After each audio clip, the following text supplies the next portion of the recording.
Congratulation. Thank you so much. Anisha ma'am, আপনার ফিল্মের সাকসেসের জন্য congratulations. Thank you. Thank you.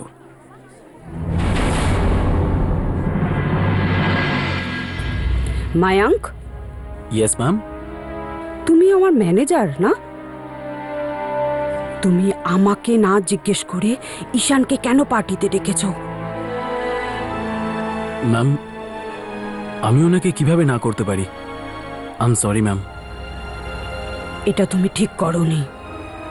Congratulation ma'am. Thank you so much.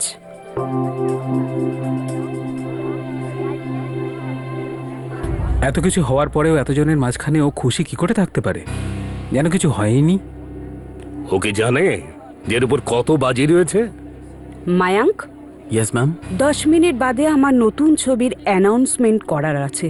তা তুমি জানো কি করতে হবে? Okay ma'am. হ্যালো,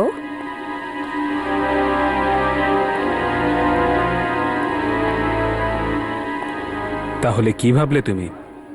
বলবে কি না, নাকি নিজের সাথে সাথে আমাদেরও ডোবাতে চাইছো? হাই জিয়া। হাই। কংগ্রাচুলেশন তোমার আন্টির নতুন ফিল্মের জন্য। Thank you.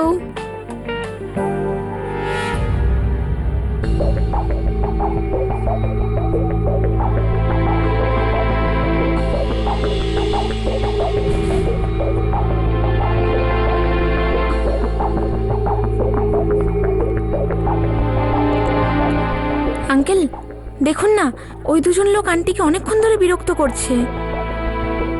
তো কি করব আমি? গিয়ে ওদের সাথে লড়াই করব? আজ পর্যন্ত ও কার সাথে বন্ধুত্ব বজায় রাখতে পেরেছে? এই শহরে প্রায় কেউ না কেউ ওর শত্রু। যাও, ও সব সামলে নেবে, তুমি তোমার কাজ করো, যাও। আমার কোনো কিছু ডিসিশন নেওয়ার আগে তোমাকে জিজ্ঞেস করার কোনো প্রয়োজন নেই, বুঝেছো তুমি? আর যতক্ষণ না এই ব্যাপারটা মিটে যাচ্ছে ততক্ষণ আমার হাতে যা যা আছে সেটা হাত দেওয়ার চেষ্টাও করো না। আচ্ছা, তুমি আমাদের হুমকি দিচ্ছ? না তো, হুমকি কোথায় দিচ্ছি? আপনাকে তো শুধু বোঝাচ্ছি।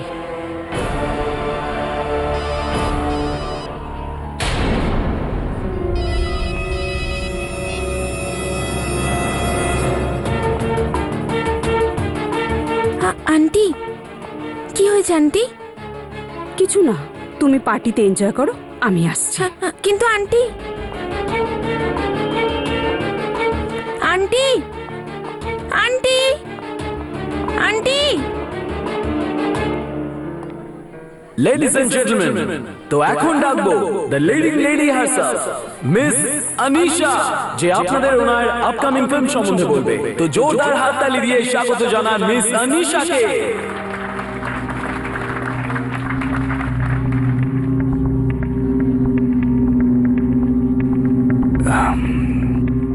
এখনো নিজের পার্টি ছেড়ে কোথায় চলে গেল?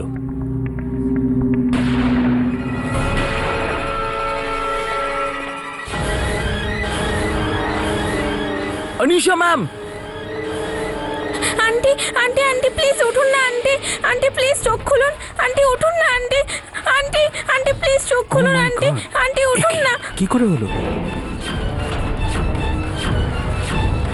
আন্টি প্লিজ উঠুন না আন্টি।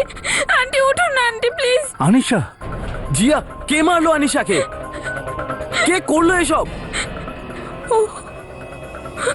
ও মেরেছে আমাকে, মেরে ফেলেছে আমার আন্টিকে।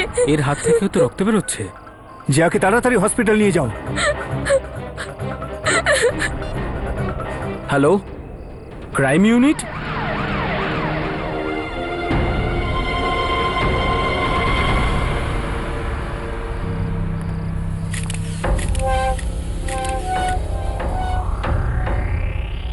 আপনি কি জানেন যে এই গানটা ওনারই ছিল? হ্যাঁ স্যার, অনেকদিন ধরেই ওর কাছে ছিল। যখন ও কিনেছিল আমাকে দেখিয়েছিল।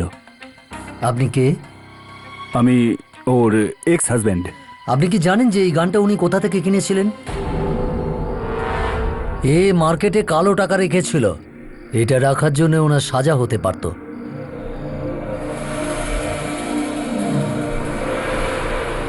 আমি এসব জানি না স্যার। স্যার,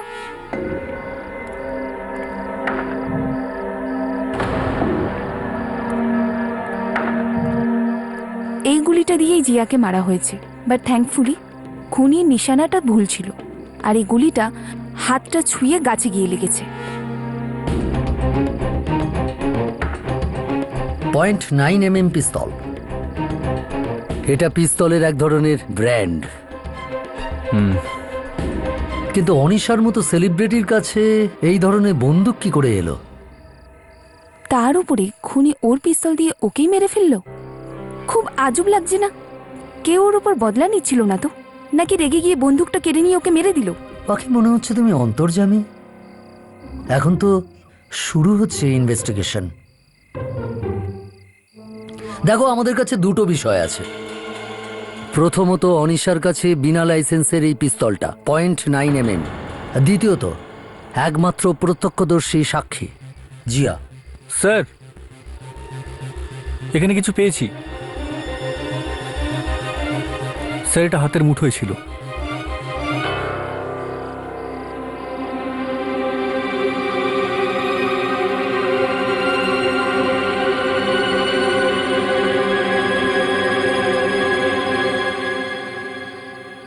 এটা অনিশার? না স্যার, ও তো এইসব জিনিস একদম পছন্দই করতো না। হ্যালো, ওকে স্যার, হসপিটাল থেকে ফোন ছিল, জিয়ার সাথে দেখা করা যাবে। মেরে ফেলেছে, ও আমার আন্টিকে মেরে ফেলেছে, মেরে ফেলেছে ও আন্টিকে।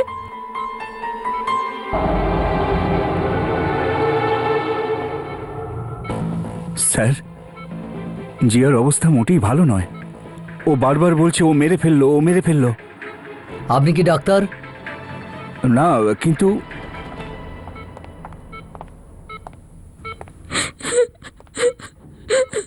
এখন এর অবস্থা কেমন ডাক্তার? ভালোই আছে, চাইলে ওর সাথে কথা বলতে পারেন।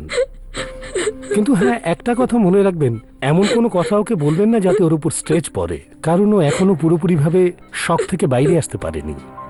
আমরা খেয়াল রাখবো ডক্টর। প্লিজ। মেরে ফেলেছে, ও আমার আন্টিকে মেরে ফেলেছে। দেখো জিয়া,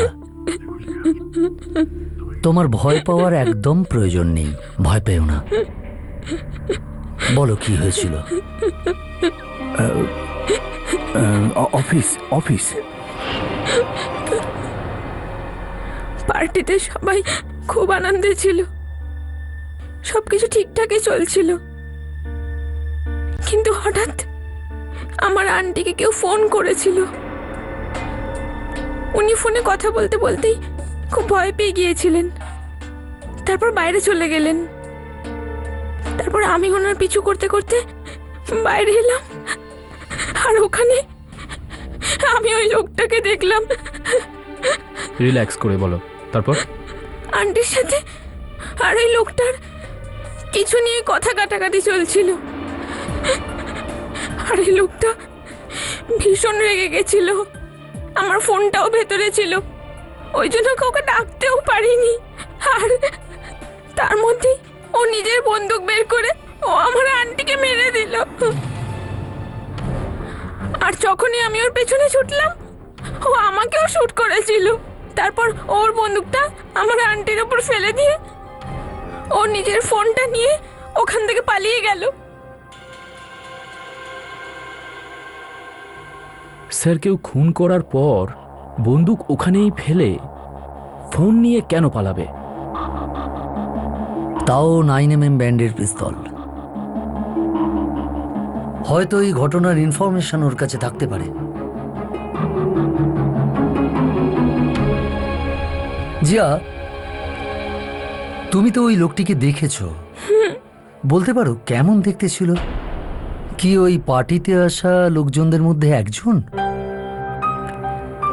না, ওই লোকটা তো পার্টিতে আসেনি। আমি ওকে প্রথমবার দেখেছি ওখানে। লোকটাকে ঠিকঠাক আমি দেখতেও পাইনি, বাইরে ভীষণ অন্ধকার ছিল। আর মনে হয় ওর বাঁ হাতে চোট লেগেছিল, ওর হাত স্লিংয়ে ছিল। এটাকে ভালো করে দেখো। মারা যাওয়ার সময় তোমার আন্টির হাতের মুঠোয় এটা ছিল। এটা কি ওনার? না, এটা তো ওনার নয়। একটা ফোন আসার পরে অনিশা বাইরে গেল।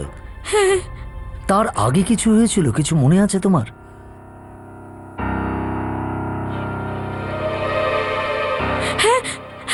ও ওই মারপিটে উনি কাউকে বকছিলেন। মারামারি? কাউকে বকছিল?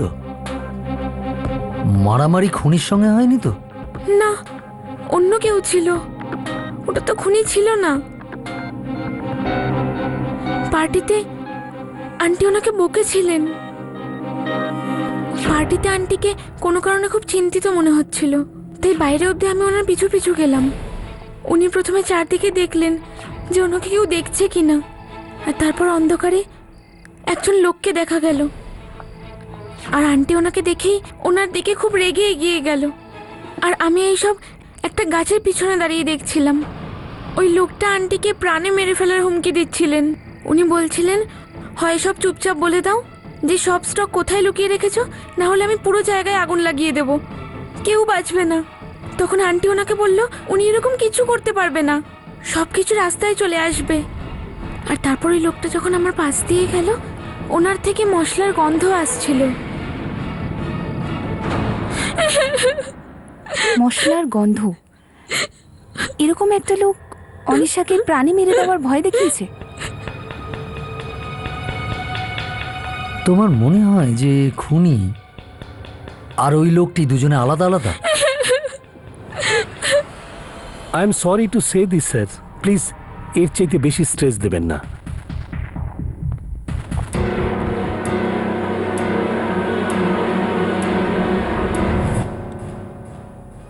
অনিশা আর জিয়াকে ওই বন্দুক থেকেই গুলি করা হয়েছিল যেটা অনিশার লাশের পাশে ছিল, তাও আবার .9mm পিস্তলে, তাই না?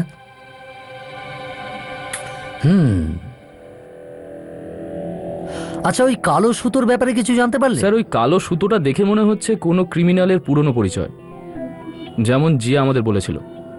সেটাই খোঁজার চেষ্টা করছি স্যার। আর ওই দ্বিতীয় ব্যক্তি যে পার্টিতে অনিশাকে ধমকেছিল, যার থেকে মশলার গন্ধ আসছিল, আমরা শুধু এটাই জানি। এছাড়া আমাদের আর কিছু জানা আছে? ব্যাস ওইটুকুই জানি।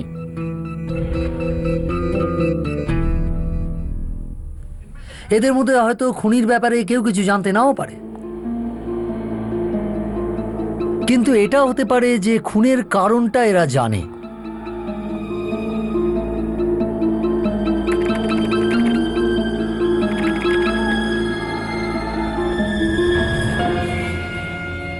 এই দেখুন স্যার, মঙ্গত, বয়স 32 বছর, 6 ফুট লম্বা, গত 4 বছরে চুরি করার অভিযোগে 3 বার জেলে গেছে, আর 2টো খুনের জন্য অ্যারেস্ট হয়েছিল, কিন্তু প্রমাণ না থাকায় ছাড়া পেয়ে যায়। শেষবার একে আলোকপুরীতে দেখা যায়। জিয়া বলেছিল যে খুনির বাঁ হাতে চোট আছে, তাই না? Yes sir. স্যার, চলুন এই মঙ্গতকে খোঁজা যাক। যদি এরও বাঁ হাতে চোট থাকে তাহলে আমরা আমাদের খুনিকে পেয়ে যাব। Thank you very much. Thank you. Sir, এরা সবাই পার্টিতে আসা গেস্ট। প্রত্যেকের সাথেই অনিশার প্রফেশনালি যোগাযোগ ছিল, অথবা বিজনেস সংক্রান্ত। তার মানে ওদের মধ্যে একজনও বন্ধু ছিল না? ওর কোনো বন্ধু ছিলই না স্যার, এমনকি বেশিরভাগ লোক ওকে পছন্দও করতো না। এদের থেকে জানতে পারলাম যে অ্যাক্টিং ছাড়া অনিশার আরও অন্য কোনো বিজনেস ছিল, যেটা ও চালাতো এবং অনেক টাকাও ইনকাম করতো। লাশের পাশে বেআইনি অস্ত্র পাওয়া, এটা নয় তো যে ওই বন্দুকটা এবং ওর বিজনেসের মধ্যে কোনো কানেকশন আছে? হতে পারে স্যার। মঙ্গতের আর কোনো ডিটেলস? ছবি আছে স্যার, ইনফরমারদের থেকে খোঁজ নেব, পেয়ে যাব।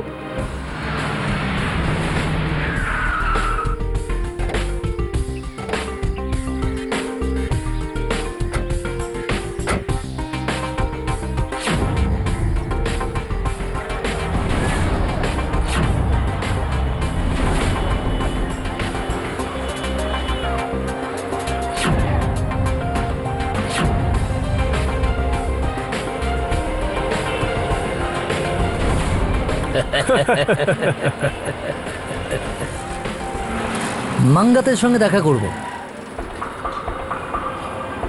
তার খোঁজ করছো কেন? দেখুন, আমাকে আমার বউকে খুন করতে হবে, আর সেই জন্যই টাকা নিয়ে এসেছে। দেখো, এসব কথা এখানে দাঁড়িয়ে বলাটা ঠিক হবে না। একটা কাজ করো, এসব কথা হাঁটতে হাঁটতে বলা যাক, কারো সন্দেহ হবে না।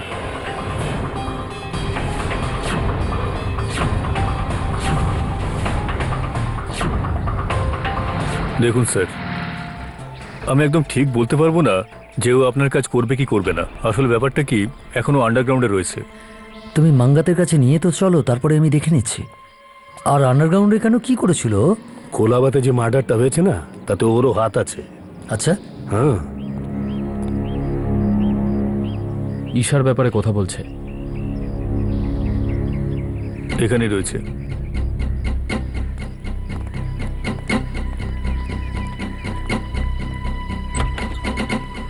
মঙ্গত, মঙ্গত ভাই, মঙ্গত,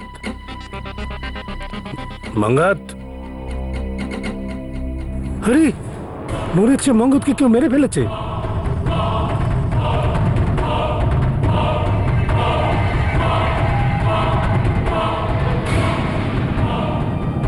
চল এখান থেকে কেটে পড়ি, যে কোনো সময় পুলিশ চলে আসতে পারে। চল। তোমাদের এত তারা কিসের?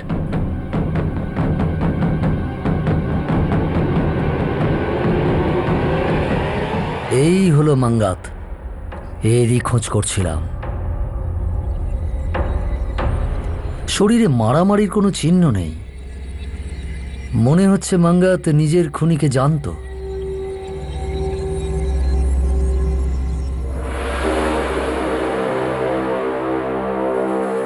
আপনারা কারা? Crime unit. স্যার, স্যার আমাদের যেতে দিন স্যার। এই খুনে আমাদের কোনো হাত নেই স্যার। স্যার, আমাদের কোনো হাত নেই সেটা স্যার। আমি জানি, জানি তোমাদের কোনো হাত নেই। এই দেখো, .9mm পিস্তল ক্লাসের পাশে পেলাম। স্যার, মাঙ্গাত এই পিস্তল কোথা থেকে আনতো? স্যার এমন পিস্তল তো মার্কেটে পাওয়া যায় না স্যার। এটা শুধু আন্ডারওয়ার্ল্ডের লোকেদেরই কাছে পাওয়া যায় স্যার। স্যার, এখন কোনো না কোনো জায়গা থেকে তো স্মাগল করেই স্যার। স্যার, স্যার কোথা থেকে আনে? আমরা কিচ্ছু জানি না স্যার। হ্যাঁ স্যার, আমরা কিচ্ছু জানি না, আমরা কিচ্ছু জানি না।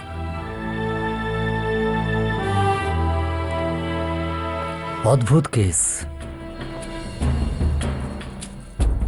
বিনা লাইসেন্সের পিস্তলে খুন করা, অস্ত্র ফেলে রেখে চলে যাওয়া, অদ্ভুত কেস। এসো জিয়া, ভয় পেও না, এসো।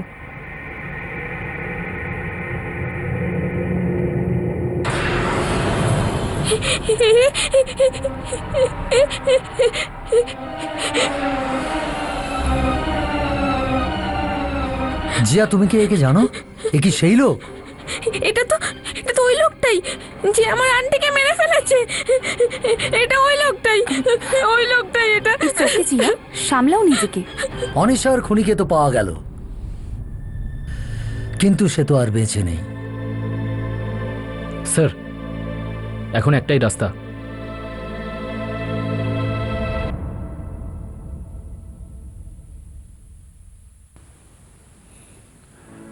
তোমার মতো দায়িত্ববান অফিসার আছে বলেই আমার নিজের চোখ হারানোর জন্য কোনো দুঃখ নেই।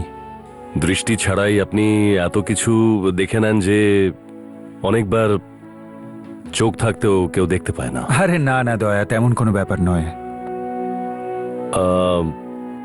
সিআইডি একটা ব্লাইন্ড স্কুলের জন্য চ্যারিটি প্রোগ্রাম অর্গানাইজ করছে, আর আমরা চাই আপনি এই ফাংশনে চিফ গেস্ট হিসেবে আসুন। প্লিজ না করবেন না।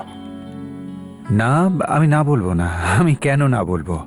যদি আমি বাচ্চাদের পাশে দাঁড়াতে পারি, যদি তাদের কোনো সাহায্যে লাগতে পারি আমি, তাহলে সেটা আমার সৌভাগ্য বলা যায়। Hello sir. হ্যাঁ, হাই, এসো। আলাপ করিয়ে দিয়ে, ইনি হলেন ইন্সপেক্টর দয়া, সিআইডি থেকে আমার খুব পুরনো কলিগ আর বন্ধু। আর এরা আমার ক্রাইম ইউনিটের টিম, চিরাগ, পাখি আর নাগেশ। হ্যালো। আপনার সম্বন্ধে অনেক কিছু শুনেছি। It's so nice to meet you. আপনার বাহাদুরির কথা আমরা সব জানি স্যার। আমিও তো আপনাদের ব্যাপারে অনেক কিছু শুনেছি। আপনাদের ওনার উপরে ভরসা এই টিমটাকে অনেক মজবুত বানিয়েছে। সেটা তো নিশ্চয়ই স্যার। উনি তো আমাদের জন্য একজন টিচার আর মেন্টার। উনি কোনো কেসের সূত্রগুলোকে এমনভাবে জোড়েন যেন প্রমাণ নিজে পায়ে হেঁটে সামনে চলে এসেছে। আরে বাপ রে, ব্যাস ব্যাস ব্যাস, এবার থামো ভাই, অনেক হয়েছে, আজ অনেক তারিফ করে ফেলেছো, এবার থামো। বেশ, তাহলে আমি আসছি। আমি কাল আপনার সাথে এটা নিয়ে কথা বলবো। হ্যাঁ অবশ্যই। Okay, good luck, take care. Bye. Bye sir. Bye sir. তাহলে উইটনেস আর সাসপেক্টসদের স্টেটমেন্টগুলো রেকর্ড করা হয়েছে? ইয়েস স্যার, এই পুলটায় আছে, এক্ষুনি চালাচ্ছি। মাঙ্গাতের খুনের ব্যাপারটা কিছু বুঝতে পারছি না। এ কথা তো ঠিক যে ও অনিশাকে খুন করেছে, কিন্তু কেন, কার কথায়, কিছু বুঝতে পারছি না। আর স্যার মঙ্গতের খুনটাও .9mm পিস্টল দিয়েই হয়েছে। কেননা অনিশাকে মেরে কারুর কোনো লাভ হওয়ার কথা নয়। ওর সব প্রপার্টি, ওর টাকা পয়সা কোনো ট্রাস্টের নামে আছে। কারুর তো কিছুই পাওয়ার কথা ছিল না, তাহলে খুন করলো কেন? কেউ তো নিশ্চয়ই আছে যার এতে কিছু লাভ হতো। তোমরা ওখানে পৌঁছলে কিন্তু শুধু লাশটা পেলে। এখন একটা মাত্র জিনিস আছে তোমাদের কাছে, সেটা হলো সাক্ষীর স্টেটমেন্ট। আপনি বলছেন জিয়ার স্টেটমেন্ট? হ্যাঁ, ওই একমাত্র রয়েছে যে অনিশার খুনের আগে তার আর তার খুনির কথোপকথন শুনেছিল। চালাও পাখি, ওই টেপটা চালাও, একটু শুনি অন্যরা পার্টিতে কি বলেছিল, কি শুনেছিল আর কি দেখেছিল।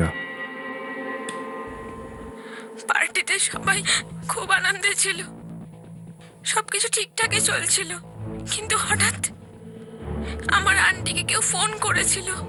ওই লোকটা তো পার্টিতে আসেনি, আমি ওকে প্রথমবার দেখেছি ওখানে। উনি বলছিলেন, হয় সব চুপচাপ বলে দাও যে সব স্টক কোথায় লুকিয়ে রেখেছো, না হলে আমি পুরো জায়গায় আগুন লাগিয়ে দেব। স্যার জিয়া আরেকটা কথা আরও বলেছিল, সেই রাতে পার্টিতে অনিশাকে একটা লোক হুমকি দিয়েছিল স্যার। হ্যাঁ, সে কোনো রকম স্টকের ব্যাপারে জানতে চাইছিল, কিন্তু অনিশা সেটা বলতে চাইছিল না। এবার এই সব কিছুকে জুড়ে দেখো। সবটা এলোমেলো হয়ে গেছে স্যার। লাশ পাওয়া গেল, অস্ত্র পাওয়া গেল, খুনি পাওয়া গেল, কিন্তু মোটিভ নয়। এতে কিভাবে সবটা জোড়া লাগবে?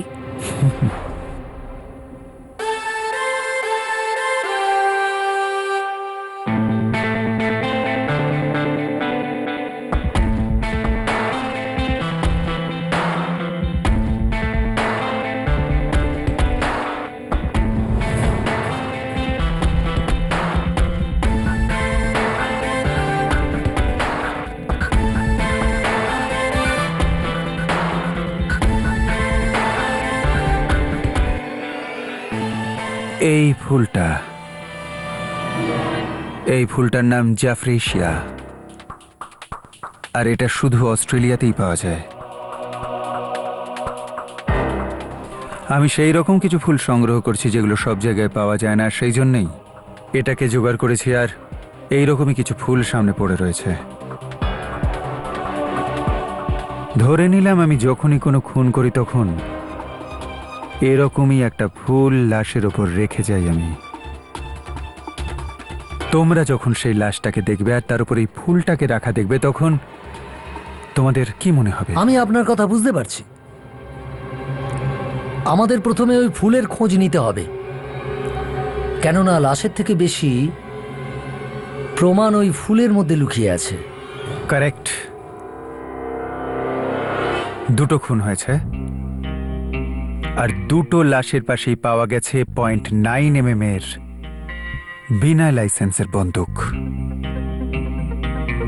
এই দুটো খুনের মধ্যে একজনের ব্যাপারে আমরা তো ভালো করেই জানি, যার লাশ ছিল বন্দুকটা তারই ছিল, ইল্লিগাল, বিনা লাইসেন্স। দ্বিতীয়টা কার আমি জানি না, কিন্তু হতে পারে এই সমস্ত ব্যাপারটা একটা বড় সড়ো ইল্লিগাল বিজনেসের সঙ্গে জড়িত। একই কেসের মধ্যে দুটো খুন, আর দুটোতেই একই রকম বন্দুক। আমাদের এই বন্দুকগুলোর ব্যাপারে খোঁজ নিতে হবে। হয়তো অনিশার এই ব্যাপারে কিছু জানা ছিল যা ও ওর পার্টনারকে বলেনি। পার্টিতে ওই লোকটা কোনো টকের ব্যাপারে খোঁজ করছিল, সেটার ব্যাপারে জানতে চাইছিল, আর ও এটাও বলেছিল যে ওকে যদি না বলা হয় তাহলে ও সমস্ত জায়গাতে আগুন লাগিয়ে দেবে। তার মানে ওই লোকটা ওই জায়গাটাকে খুব ভালো করে চিনতো, সেই জন্যই তো ও আগুন লাগিয়ে দেওয়ার কথা বলছিল। যদি তাই হয় তাহলে কোথায় লুকিয়ে রাখবে ওই স্টক? কোনো বেসমেন্ট বা কোনো গোডাউন যেখানে সব রাখা হয়, চাল, সিমেন্ট, আনাজ, মশলা? আজিয়া বলেছিল যে লোকটি ওকে ধমকাচ্ছিল তার শরীর থেকে মশলার গন্ধ আসছিল। একদম ঠিক নাগেশ, কিন্তু ওই সময় ওই মেয়েটা শকেতে ছিল। আমার মনে হয় তোমাদের ওই মেয়েটার সঙ্গে আরেকবার দেখা করে তার আরেকটা স্টেটমেন্ট নেওয়া উচিত। এই কেসটায় ওই একমাত্র সাক্ষী। জিয়া, তুমি এটা আমাদের বলেছিলে যে ওই সময় পার্টিতে তোমার আন্টিকে কেউ ধমক দিয়েছিল, কিন্তু তুমি ওকে দেখতে পাওনি। আর ওর জামাকাপড়ের মধ্যে তুমি কিছু মশলার গন্ধ পেয়েছিলে। তুমি কি বলতে পারো যে কোন মশলার গন্ধ পেয়েছিলে? কোনো তীব্র মশলার গন্ধ ছিল, যেন ওই লোকটা মশলার মধ্যেই থাকে। আমি ওই গন্ধ কখনো ভুলতে পারবো না। তুমি কি পুরো শিওর যে যে লোকটা তোমার অনিশা আন্টিকে হুমকি দিয়েছিল সে মাঙ্গার ছিল না? হ্যাঁ, উনি অন্য কেউই ছিলেন, আমার খুব ভালো মনে আছে। স্যার, এখনো পর্যন্ত জিয়া আপনাদের যা যা বলেছে তা সব কিছুই সঠিক। ওই রাতে প্রায় 11:30 নাগাদ যখন আমি আনিশা ম্যাডাম আর জিয়াকে দেখতে পাই না, তখন আমি আনিশা ম্যাডামকে ফোন করি, কিন্তু আনিশা ম্যাডাম আমার ফোনের আনসার করেননি। তো আমি জিয়াকে ফোন করলাম। জিয়া আমাকে ফোনে বলল যে আনিশা ম্যাডামের প্রাণের ঝুঁকি আছে, আর যতক্ষণে আমরা ওখানে পৌঁছালাম ততক্ষণে আনিশা ম্যাডামের খুন হয়ে গেছিল। ঠিক আছে, থ্যাংক ইউ।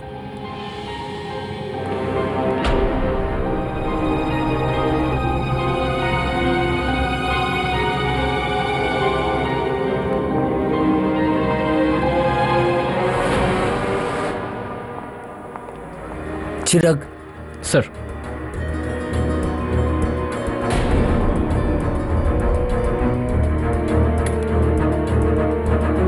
চলো।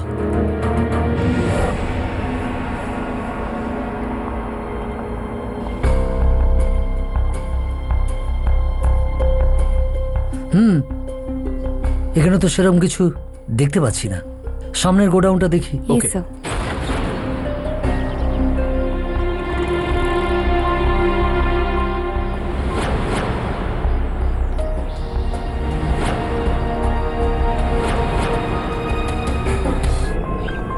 আরে দাদা, হ্যাঁ স্যার, কি দেবো? এই কারখানাটা বন্ধ কেন? এটা কার? তা আমি জানি না স্যার, ওই লোকটাকে জিজ্ঞেস করুন স্যার। কদিন ধরে এই জায়গায় দেখাশোনা ওই করছে।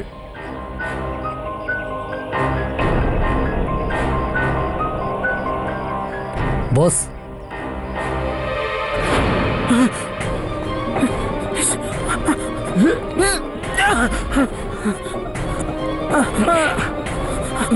আমি কিছু করিনি স্যার, আমি কিছু করিনি স্যার, আমি কিছু করিনি স্যার, আমি কিছু করিনি, আমি কিছু করিনি স্যার, আমি কিছু করিনি স্যার, কিছু করিনি পালাচ্ছিলিস স্যার, কেন? কিছু করিনি স্যার, পালাচ্ছিলিস কেন বল? আমি শুধু হুমকি দিয়েছিলাম। হুমকি দিয়েছিস? কাকে হুমকি দিয়েছিস? কাকে হুমকি দিয়েছিস? বল, কাকে হুমকি দিয়েছিস? অনিশাকে কেন দিলি অনিশাকে হুমকি? বিদেশে পাঠানোর জন্য হাতিয়ারের স্টোর ও কোথাও একটা লুকিয়ে রেখেছিল, তাই আমি কারখানাতে নজর রাখছিলাম, হয়তো ওর কোনো লোক আসবে এটা খোলার জন্য। খুলে দেখিসনি? না স্যার, অনিশার খুনের পরে খুব চেকিং হচ্ছিল, আর আমি তালা ভেঙে দেখতে চাইছিলাম না স্যার। হতেই পারে আপনি এখানে কিছুই পেলেন না, কে জানে। চল চল।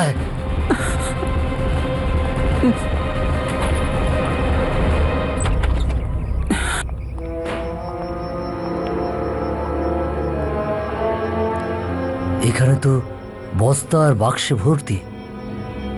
চেক করো চিরাগ। Yes, sir.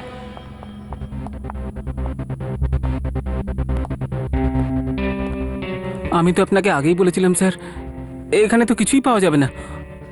অনিশা ওর অস্ত্র বাড়িতে কেন লুকোবে? এইরকমই গোডাউনে লুকিয়ে রাখবে।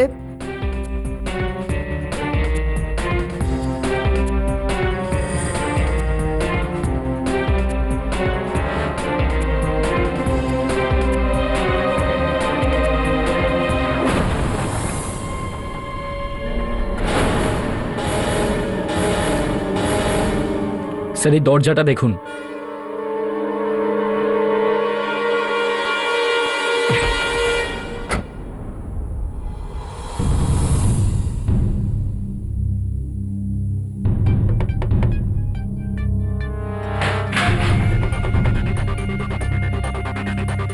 গনস।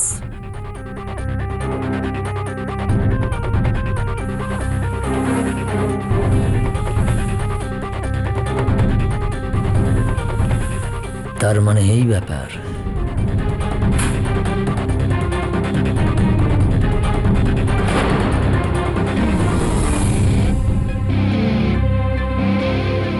বলেছিলাম না, বলেছিলাম কি না? এবার বল, বেআইনি অস্ত্রের ব্যবসা কে করে, কে চালায় এই ব্যবসা? বল, না হলে তোকে পুঁতে ফেলবো আমি। আমি তো এইটুকুই জানি স্যার যে অনিশা এটার অংশ ছিল। ওর ওপরে যে কে আছে সেটা আমি জানি না স্যার। স্যার, এখনো অবধি এটা জানা গেল না যে এই সব কিছুর পিছনে কে আছে।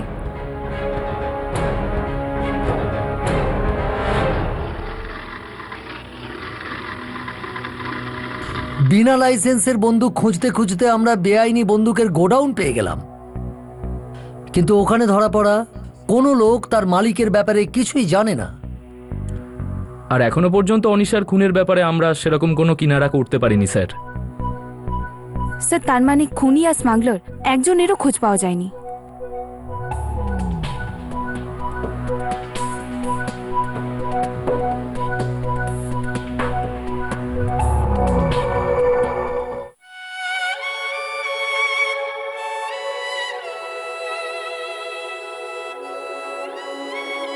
তোমরা জানো এত বড় একটা গ্রামাফোনে একটা ছোট্ট পিনের কি বড় একটা ভূমিকা রয়েছে? এই ছুঁচ তো ঘূর্ণীয়মান ডিস্কে রিড করে। হ্যাঁ, এটাই প্রধান কাজটা করে। যে কোনো কেসের পিন হলো সাক্ষী আর প্রমাণ, আর তার সাহায্যেই আমরা কেসটা বুঝতে পারি আর ক্রিমিনালের নাগাল পাই। রাইট স্যার, যেমন এই কেসে জিয়া, যে আমাদের পিন। হ্যাঁ, তা তো বটেই, কিন্তু তোমরা এখনো এই ডিস্কের মতোই শুধু ঘুরেই যাচ্ছ। আবার ডিস্ক এসে গেল। স্যার, এই কেসে ঘুরতে ঘুরতে আমরা শুধু ওপরের জিনিসই হাতে পাচ্ছি স্যার। আমরা তো এটাও জানি না যে এই এত বড় স্মাগলিং কে চালাচ্ছে আর খুনিটা কে। স্যার, জিয়া যেটা দেখেছে সেটাই বলল, আর খুনের কোনো সাক্ষীও নেই। কেউ তো আছে যে সব করছে। অনিশার বাড়ি থেকে ফোন। হ্যালো, কি? ঠিক আছে, আমরা এক্ষুনি যাচ্ছি। জিয়া কিডন্যাপ হয়েছে। জিয়া কিডন্যাপ হয়েছে? খুনির কাছে খবর ছিল যে আমরা ওই পর্যন্ত পৌঁছে যাব, তাই সে জিয়াকে কিডন্যাপ করালো। ঈশান, মায়াঙ্গ, চিরাগ, খোঁজো। Right sir. পাখি, Yes, ওই দিকটা sir. দেখো। ইয়ে স্যার।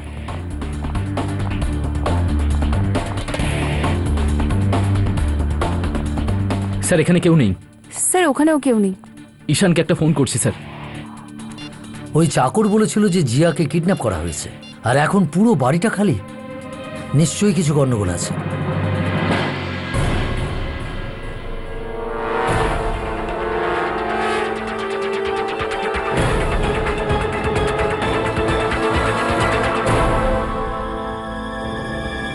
আমার প্রথমেই বোঝা উচিত ছিল যে সবার পেছনে তুমিই আছো।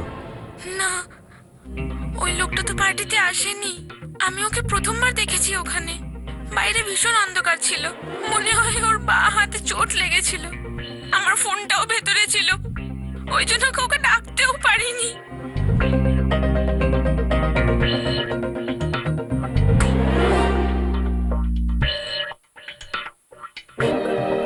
প্রথম স্টেটমেন্ট অনুযায়ী ও তো খুনিকে দেখেইনি, তারপর ওই লাশটাকে দেখে মুহূর্তেই চিনে ফেলল। কি করে?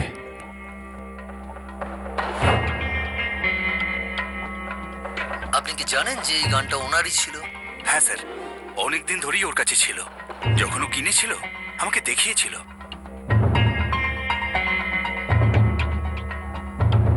ঈশানের স্টেটমেন্টটা একবারে ক্লিয়ার।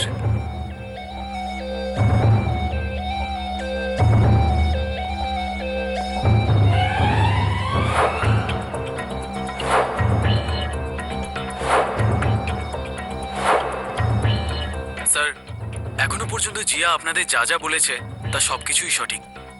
ওই রাতে প্রায় 11:30 নাগাদ যখন আমি আনিশা ম্যাডাম আর জিয়াকে দেখতে পাই না, তখন আমি আনিশা ম্যাডামকে ফোন করি, কিন্তু আনিশা ম্যাডাম আমার ফোনের আনসার করেননি। তো আমি জিয়াকে ফোন করলাম। জিয়া আমাকে ফোনে বলল যে আনিশা ম্যাডামের প্রাণের ঝুঁকি আছে।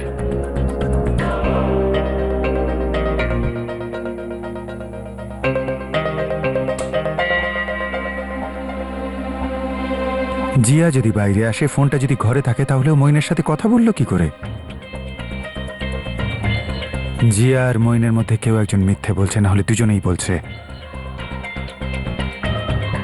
জিয়ার স্টেটমেন্ট অনুযায়ী মাঙ্গাদের কাছে পৌঁছে সেখানে তার লাশ পাওয়া যায়। এটা তাহলে কোনো পাকা মাথার প্ল্যান, আমার বিশ্বাস। ডেফিনেটলি তাই।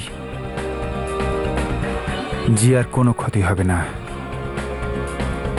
কোনো ক্ষতি হতে পারে না জিয়ার। জিয়াকে কেউ কিডন্যাপ করেনি। তাহলে ও মাই গড, জিয়া নিজে এই প্ল্যানটা সবচাইতে বড় অংশ। জিয়া দুজনকেই নাগেশ তিনজনের কাউকেই ফোনে পাচ্ছি না। নিশ্চয়ই কোনো গন্ডগোল। রাজহংস, অমিত। Hello sir. দয়া, হ্যাঁ, আপনি এত টেনশন করছেন? আমার টিম খুব বিপদের মধ্যে রয়েছে, আর আমার মনে হচ্ছে ওদেরকে ফাঁসানো হয়েছে। কাউকে ফোনে পাচ্ছি না। আর damn it, এটা আগে কেন ভাবিনি?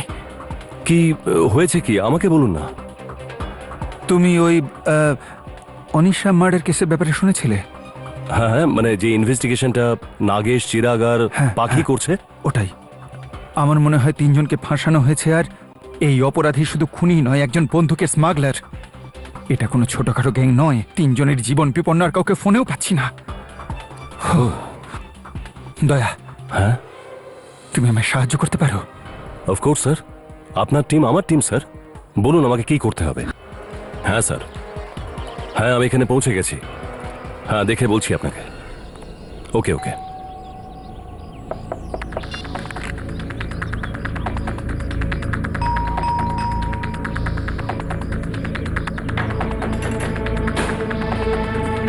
হ্যাঁ বলুন। ওই আরে Mayank.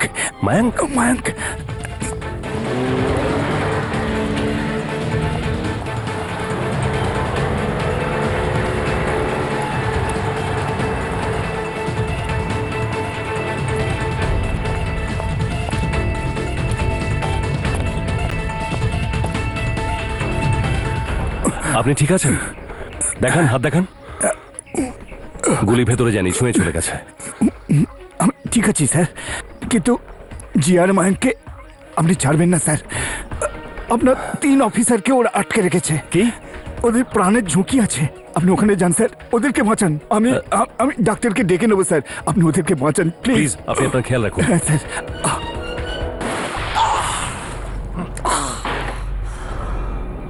Good morning Nagesh sir. চা খাবেন আপনি? তোমার কি মনে হচ্ছে মায়াঙ্ক আমাকে মেরে তুমি বেঁচে যাবে? বিরাট বড় ভুল করবে তুমি। ক্রাইম ইউনিট থেকে আজ পর্যন্ত কোনো ক্রিমিনাল বাঁচেনি। আচ্ছা, নিজের জীবনের শেষ সময়ের জন্য অপেক্ষা কর কুত্তা। হুমকি দিচ্ছেন? হ্যাঁ, আসলে কি জানেন নাগেশ স্যার, আমি অঙ্কেতে না প্রথম থেকেই দুর্বল। তো একটা কাজ করুন, আপনি আমার হয়ে কাউন্ট করা শুরু করে দিন। হ্যাঁ, এই চক্করে আমাদের টাইমটাও পাস হয়ে যাবে। কেন? হেসে নে, হেসে নে। এই তোর শেষ হাসি হবে, দেখে রাখিস তুই।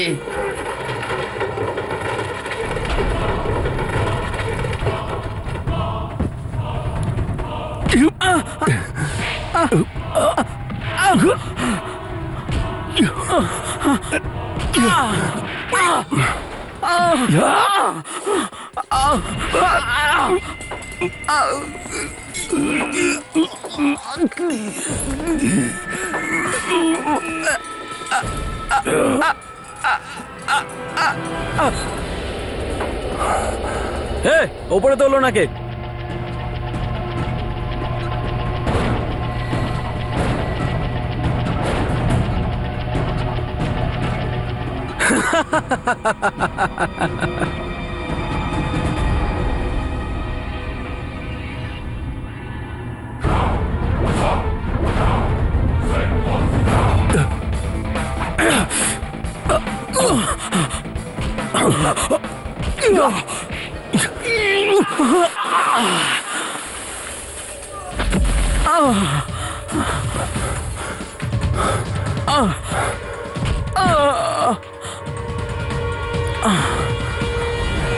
জিয়া, তুমিও এর মধ্যে যুক্ত? ওয়েল, আমি তো শুধু আমার গ্যাংয়ের সঙ্গে ছিলাম। আমার যা কিছু আছে এটাই সব কিছু। আই এম সরি, কিন্তু এই কথাটা আপনার থেকে ভালো আর কে বুঝবে? The duty is duty, right?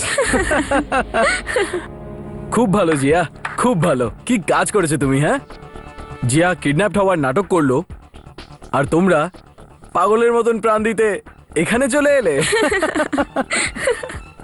যদি এখন আমাকে দেখে আপনাদের বিশ্বাস না হয়, তাহলে জানি না অনিশা আন্টির খুনের প্ল্যান শুনলে আপনাদের কি অবস্থা হবে। আরে কি আর হবে, বেচারা হার্ট অ্যাটাকেই পড়ে যাবে। অ্যাকচুয়ালি কি জানেন, অনিশা আন্টিকে মারা খুবই দরকার ছিল। আমাদের ইলিগাল গানসের স্মাগলিং এর স্টক আর তার সাথে জোড়া আমাদের গ্যাংয়ের সমস্ত প্রমাণ দুটোই আনিশা কোথাও লুকিয়ে রেখেছিল, আর আমাদের বারবার জিজ্ঞেস করা সত্ত্বেও বলছিল না। পুরো গ্যাংটাকে এক্সপোজ করতে চেয়েছিল, এই জন্য ওনার বন্দুক দিয়ে ওনাকেই মেরে দিয়েছি, তাও আবার বিনা লাইসেন্সের বন্দুক। না আগে কোনো প্রমাণ, না পরে কোনো প্রমাণ। হয়েছে না পারফেক্ট প্ল্যান? আর তারপর মাঙ্গাতকেও মারলে, যাতে কেস বন্ধ হয়ে যায়, যাতে আমাদের মনে হয় যে মাঙ্গাতি অনিশাকে মেরেছে আর নিজেও মরেছে। আর এখন তোমার পালা।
অনেক পালিয়েছো।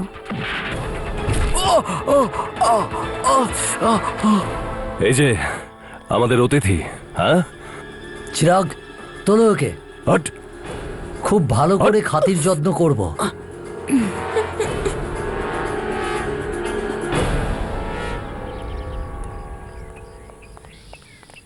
Thank you. না হলে এইসব লোকজন বেআইনি অস্ত্র সাপ্লাই করতে করতে অনেক দূর পর্যন্ত চলে যায় শুধুমাত্র টাকার জন্যে। এর জন্য থ্যাংক ইউ বলার কোনো দরকার নেই। এই ধরনের লোকেদের শাস্তি দেওয়াটা খুবই জরুরি। আর বাকি রইল আপনাদের প্রাণ বাঁচানো। ভালো লাগছে যে আমি সময় মতো পৌঁছতে পেরেছি। স্যার, আমরা এতদিন পর্যন্ত সূর্য স্যার আর বাকি স্যারদের থেকে আপনার বাহাদুরির গল্প শুনেছিলাম, কিন্তু আজকে দেখেও নিলাম। এবার বুঝতে পারছি স্যার আপনার এত নাম কেন।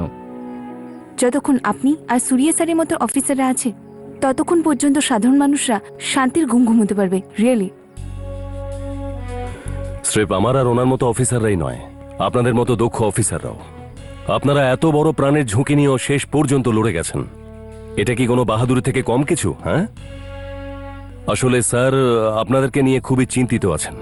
ওনাকে বলে দিচ্ছি সব ঠিক আছে এখানে। হ্যাঁ স্যার, স্যার আপনার টিম সেফ আছে। আপনি যেমনটা ভেবেছিলেন তেমনটাই হয়েছে। এসবের পেছনে জিয়া আর মায়াঙ্কের হাত ছিল। কেস সলভ হয়ে গেছে।